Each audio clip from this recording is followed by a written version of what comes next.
Hi, in this video I will read the first article found in the one collection of articles by Silvia Federici. The collection is called The Revolution at Point Zero. The article is published originally in 1975, Wages Against Housework.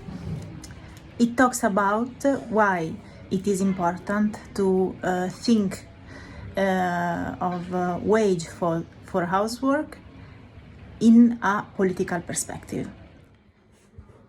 Wages Against Housework, 1975, by Silvia Federici. They say it is love. We say it is unwaged work.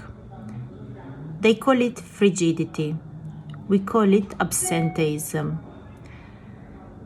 Every miscarriage is a work accident. Homosexuality and heterosexuality are both working conditions. But homosexuality is workers' control of production, not the end of work.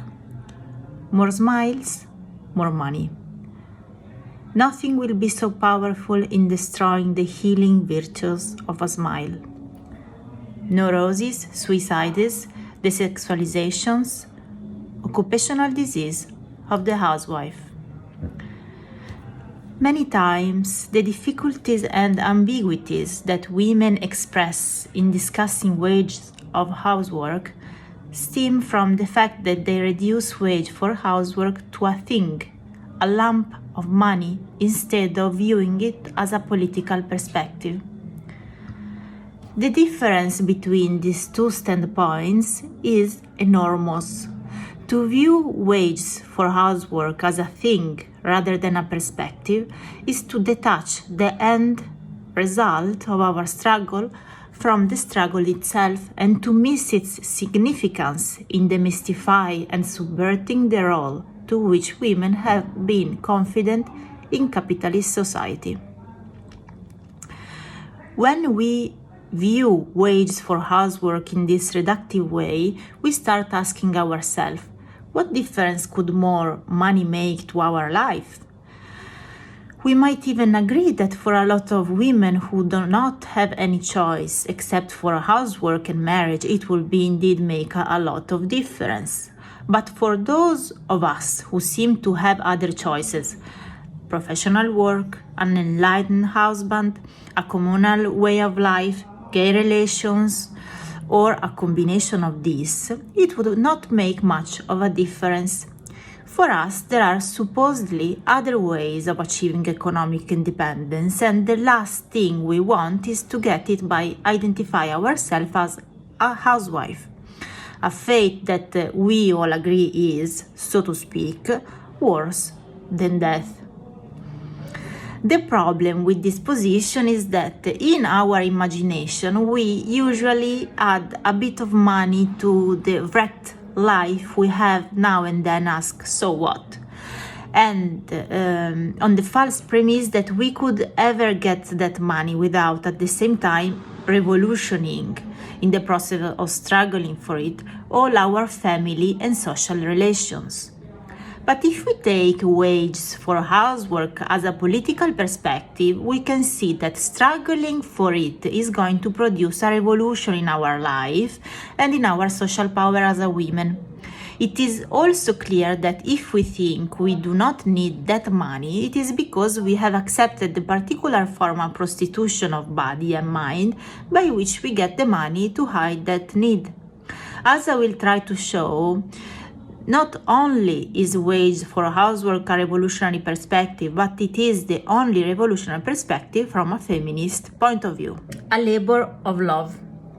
It is important to recognize that when we speak of housework, we are not speaking of a job like other job, but we are speaking of the most pervasive manipulation and the subtlest violence that capitalism has ever perpetuated against any section of the working class. True, under capitalism, every worker is manipulated and exploited, and his or her relation to capital is totally mystified. The wage gives the impression of a fair deal.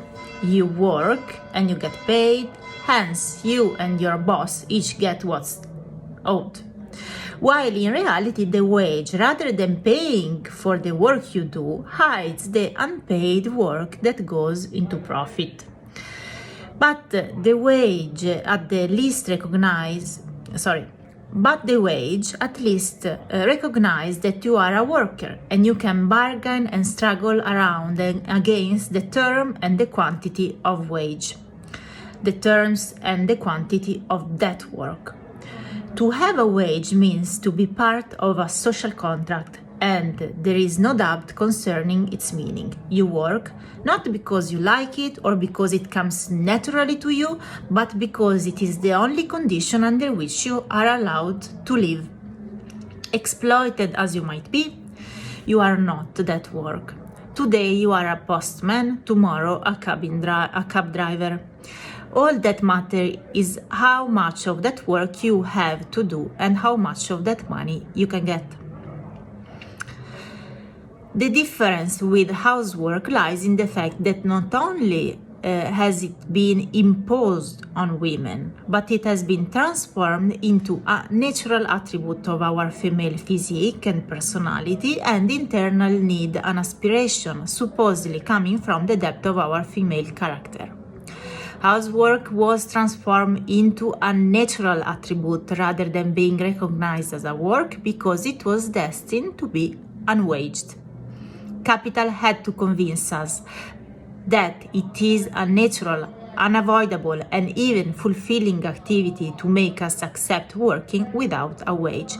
In turn, the unwaged condition of housework has been the most powerful weapon in reinforcing the common assumption that housework is not work, thus preventing women from struggling against it, except in the privatized kitchen bedroom quarrel that all society agrees to ridicule, thereby further reducing the protagonist of a struggle.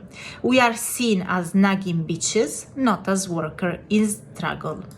Yet, how natural it is to be a housewife is shown by the fact that it takes at least 20 years of socialization, day-to-day training performed by an unwaged mother to prepare a woman for this role, to convince her that the children and husband are the best that she can expect from life. Even so, it hardly succeeds. No matter how well trained we are, few women do not feel cheated when the bride's day is over and they find themselves in front of a dirt sink. Now I will jump. I like this piece.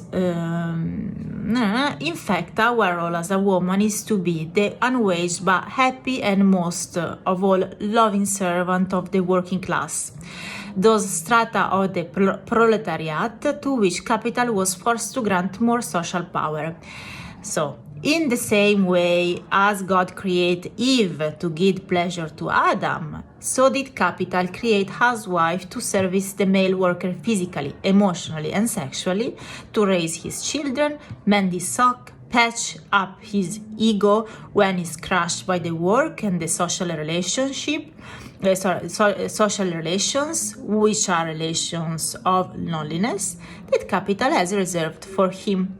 It is precisely this peculiar combination of physical, emotional, and sexual service that are involved in the role women must perform for capital that creates the specific character of that servant, which is the housewife, that makes her work so burdensome and at the same time so invisible. I will finish this page.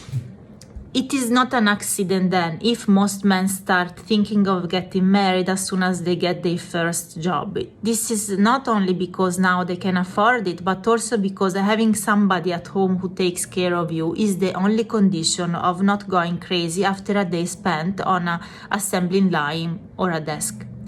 Every woman knows that this is what she should be doing to be a true woman and have a successful marriage. And this in this case too, the poorer the family, the higher the enslavement of the woman, and not simply because of the monetary situation. In fact, capital has a dual policy, one for the middle class and one for the working class family. It is not accident that we find the most unsophisticated machism in the latter. The more blow the man gets at the work, the more his wife must be trained to absorb them, the more he is allowed to recover his ego at her expenses.